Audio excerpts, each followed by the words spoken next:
ನಮಸ್ಕಾರ. RPI info YouTube channel ಸ್ವಾಗತ. ಈ ವಿಡಿಯೋದಲ್ಲಿ ಪ್ರೌಢಶಾಲಾ ಶಿಕ್ಷಕರ ನೇಮಕಾತಿಗೆ ಸಂಬಂಧಪಟ್ಟಂತೆ 3 ಮಹತ್ವದ ಬದಲಾವಣೆಗಳು ಮುಂದಿನ ದಿನದಲ್ಲಿ ಬರ್ತದೆ. ಅವು ಯಾವುವು ಅಂತೇಳಿ ಹೇಳ್ತಾ ಬರ್ತೀನಿ ಮತ್ತು ಭಾಳಷ್ಟು ಜನರು ಇದನ್ನು ಯೂಟ್ಯೂಬ್ನಲ್ಲಿ ಕಮೆಂಟ್ ಮಾಡಿದರು. ಹೀಗಾಗಿ ನಾನು ಈ ವಿಡಿಯೋವನ್ನು ಮಾಡ್ತಾಯಿದ್ದೀನಿ.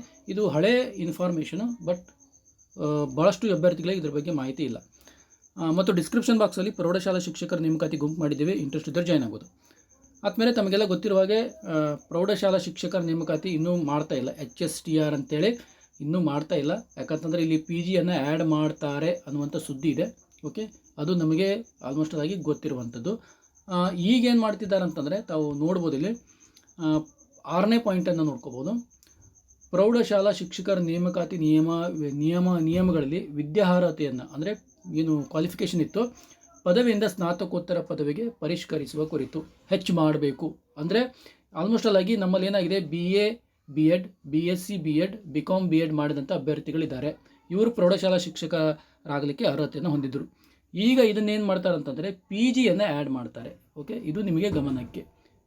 PG ಆ್ಯಡ್ ಮಾಡ್ತಾರೆ. ಅಂದರೆ ಇನ್ನು ಮುಂದಿನ ದಿನಗಳಲ್ಲಿ ಪ್ರೌಢಶಾಲಾ ಶಿಕ್ಷಕರಾಗಬೇಕಾಗಿತ್ತು ಅಂತಂದರೆ BA B.Ed MA ಅಥವಾ BSc B.Ed MSc BCom B.Ed MCom ಆಗಿರಬೇಕು. ಮತ್ತು ಈ ನೇಮಕಾತಿ ಏನಿದೆ ಅಂತಂದರೆ 9, 10, 11, 12ಕ್ಕೆ ಮಾಡ್ತೀವಿ. ಅಂದರೆ ಪ್ರೌಢಶಾಲಾ ಶಿಕ್ಷಕರು ಏನು ರಾಷ್ಟ್ರೀಯ ಶಿಕ್ಷಣ ನೀತಿಯಂತೆ 9ರಿಂದ 12ನೇ ತರಗತಿವರೆಗಿನ ಎಲ್ಲಿ ತರಗತಿಗಳಿರ್ತಾವಲ್ಲ ಅಲ್ಲೆಲ್ಲ PG ಮಾಡಿದಂಥ ಅಭ್ಯರ್ಥಿಗಳಿಗೆ ತುಂಬಿಕೊಳ್ತೀವಿ ಅಂತ ಕೊಟ್ಟಿದ್ದಾರೆ. ಅಂದರೆ ಆಲ್ಮೋಸ್ಟ್ ಆಗಿ ಪ್ರೌಢಶಾಲಾ ಶಿಕ್ಷಕರ ನೇಮಕಾತಿ ಅನ್ನೋದೇನಾಯಿತು, ಕ್ಲೋಸ್ ಆಗ್ತಾ ಬರುತ್ತೆ. ಅಂದರೆ ಪ್ರೌಢಶಾಲಾ ಶಿಕ್ಷಕ ಅನ್ನುವಂಥ ಶಬ್ದನೇ ಅವರು ತೆಗೆದು ಹಾಕ್ತಾರೆ. PU ಉಪನ್ಯಾಸಕರು ಅಂತೇಳಿ ಅದನ್ನ ತೊಗೋಬೋದೇನೋ. ಅದಕ್ಕೆ ಅವ್ರು ಇನ್ನೊಂದು ಕಡೆ ಏನು ಹೇಳ್ತಾರೆ ಅಂತಂದರೆ ಏಕರೂಪ ಹೆಸರು, ಅಂದರೆ ಪ್ರೌಢಶಾಲಾ ಶಿಕ್ಷಕರ ವೃಂದಕ್ಕೆ ಬೇರೆ ಬೇರೆ ಹೆಸರುಗಳಿದ್ದಾವೆ. ನಾವು GPT ಅಂತೀವಿ, ಓಕೆ, ಪ್ರೌಢಶಾಲಾ ಅಂತೀವಿ. ಹೀಗಾಗಿ ಏಕರೂಪದ ಹೆಸರನ್ನು ತರಬೇಕು ಅಂತ ಹೇಳ್ತಾರೆ. ಅಂದರೆ ಇಲ್ಲೇನು ಮಾಡ್ತಾರೆ ಅಂತಂದರೆ ಪ್ರೌಢಶಾಲೆ ಶಿಕ್ಷಕರನ್ನ ಹೈಸ್ಕೂಲ್ ಟೀಚರ್ಸ್ ಪ್ಲಸ್ PU ಉಪನ್ಯಾಸಕರನ್ನು ಸೇರಿಕೊಂಡು ಒಂದು ಬೇರೆ ಹೆಸರನ್ನು ಕೊಡ್ತಾರೆ. ಓಕೆ, ಬೇರೆ ಹೆಸರನ್ನು ಕೊಡಲಿಕ್ಕೆ ಸೂಚನೆ ನೀಡಿದ್ದಾರೆ. ಅಂದರೆ ಇಲ್ಲಿ PU ಉಪನ್ಯಾಸಕರು ಅಂತ ಹೇಳ್ಬಾರ್ದು, ಇಲ್ಲಿ ಪ್ರೌಢಶಾಲಾ ಶಿಕ್ಷಕರು ಅಂತ ಹೇಳ್ಬಾರ್ದು, ಎರಡನ್ನೂ ಸೇರಿಕೊಂಡು ಒಂದು ಹೆಸರನ್ನು ಕ್ರಿಯೇಟ್ ಮಾಡಬೇಕು ಅಂತಿದೆ. ಅಂದರೆ ಯಾಕಂದರೆ 9ರಿಂದ 12ನೇ ತರಗತಿವರೆಗೆ ಇನ್ನು ಮುಂದೆ ನೇಮಕಾತಿ ಪ್ರಕ್ರಿಯೆ ಪ್ರಾರಂಭ ಆಗೋದ್ರಿಂದ ಇಲ್ಲಿ PUC ಅಂತ ಹೇಳಿಕ್ಕೆ ಬರೋಂಗಿಲ್ಲ, ಪ್ರೌಢಶಾಲಾ ಶಿಕ್ಷಕರು ಅಂತ ಹೇಳಕ್ಕೆ ಬರೋಂಗಿಲ್ಲ. ಇದಕ್ಕೆ ಬೇರೆ ಒಂದು ಹೆಸರನ್ನು ತರಬೇಕಾಗುತ್ತೆ. ಮಾಧ್ಯಮಿಕ ಶಿಕ್ಷಕರು ಅಂತೇಳಿ ತರ್ತಾರೇನೋ ಅಂತ ಅನಿಸುತ್ತೆ. ಓಕೆ, ಇದು ಒಂದು ಬದಲಾವಣೆ.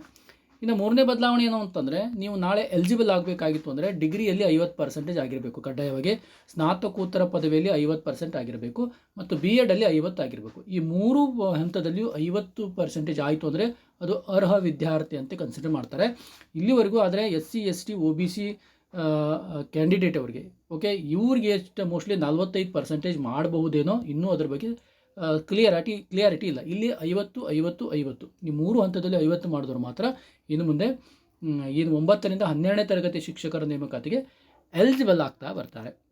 ಇನ್ನು ಮುಂದೆ ನೋಡ್ತಾ ಬರೋದಾಗಿತ್ತು ಅಂದರೆ ನೇಮಕಾತಿಯಲ್ಲಿ ಯಾವ ರೀತಿಯಾಗಿ ನಡೀತದೆ ಅಂತ ನೋಡ್ತಾ ಬರೋದಾಗಿತ್ತು ಅಂದರೆ ಇಲ್ಲಿ CET 60% ಹಿಡಿತೀವಿ ಅಂತ ಕೊಟ್ಟಿದ್ದಾರೆ.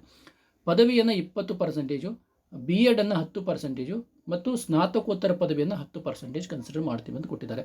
ಅಂದರೆ ಇದು B.Ed 10, ಸ್ನಾತಕೋತ್ತರ ಪದವಿ 10, ಡಿಗ್ರಿ ಏನಿದೆ 20%, CET 60% ಇದೆ. ಇದನ್ನು C&R ರೂಲಲ್ಲಿ ಬದಲಾವಣೆ ಮಾಡಬೇಕು ಅಂತಿತ್ತು. B.Ed ಅಂಕಗಳನ್ನು ತೆಗಿಬೇಕು ಅಂತಲೂ ಇತ್ತು. ಅದೇನು ಮಾಡ್ತಾರೆ ಗೊತ್ತಿಲ್ಲ. ಪದವಿಯಲ್ಲಿಯೂ ಸಹಿತ 20% ಇದೆ. ಯಾಕಂದರೆ ಕೊರೋನಾ ಟೈಮಲ್ಲಿ ಆಗಿರ್ಬೋದು, ಕೆಲವೊಂದಿಷ್ಟು ಈಗಿನ ಬ್ಯಾಚ್ನಲ್ಲಿ ಆಗಿರ್ಬೋದು ಭಾಳಷ್ಟು ಪರ್ಸೆಂಟೇಜನ್ನು ಕೊಡ್ತಾರೆ. ಹೀಗಾಗಿ ಇವು ಎರಡೂ ಏನಾಗುತ್ತೆ, ಹಳೆಯ ವಿದ್ಯಾರ್ಥಿಗಳಿಗೆ ಭಾಳ ತೊಂದರೆಯನ್ನು ಕೊಡುತ್ತೆ ಅಂತೇಳಿ ಇವುಗಳನ್ನು ತೆಗಿಬೇಕು ಅಂತಿತ್ತು. ಬಟ್ ಅವರು ಏನು ಮಾಡ್ತಾರೋ ನೋಡಬೇಕಾಗಿದೆ.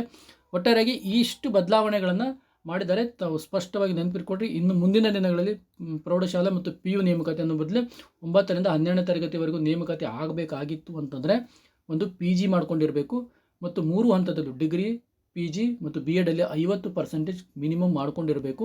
50 ಮತ್ತು 50ಕ್ಕಿಂತ ಹೆಚ್ಚು. ನೆಕ್ಸ್ಟ್ CET ಅಲ್ಲಿ 60, B.Ed ಡಿಗ್ರಿ ಪದವಿಯಲ್ಲಿ 20, B.Ed ಅಲ್ಲಿ 10 ಮತ್ತು ಸ್ನಾತಕೋತ್ತರ ಪದವಿಯಲ್ಲಿ 10% ಕನ್ಸಿಡರ್ ಮಾಡಿಕೊಂಡು ಏನು ಮಾಡ್ತಾರೆ, ಲಿಸ್ಟನ್ನು ಪ್ರಿಪೇರ್ ಮಾಡ್ತಾ ಬರ್ತಾರೆ. ಓಕೆ, ಮತ್ತು ಡಿಸ್ಕ್ರಿಪ್ಷನ್ ಬಾಕ್ಸಲ್ಲಿ ಪ್ರೌಢಶಾಲಾ ಶಿಕ್ಷಕರ ನೇಮಕಾತಿ ಗುಂಪಿದೆ. ಇಂಟ್ರೆಸ್ಟ್ ಇದ್ದವರು ಜಾಯ್ನ್ ಆಗ್ಬೋದು ಮತ್ತು ಈ PDF ಸಹಿತ ಅಲ್ಲಿ ತಮಗೆ ದೊರೆಯುತ್ತೆ.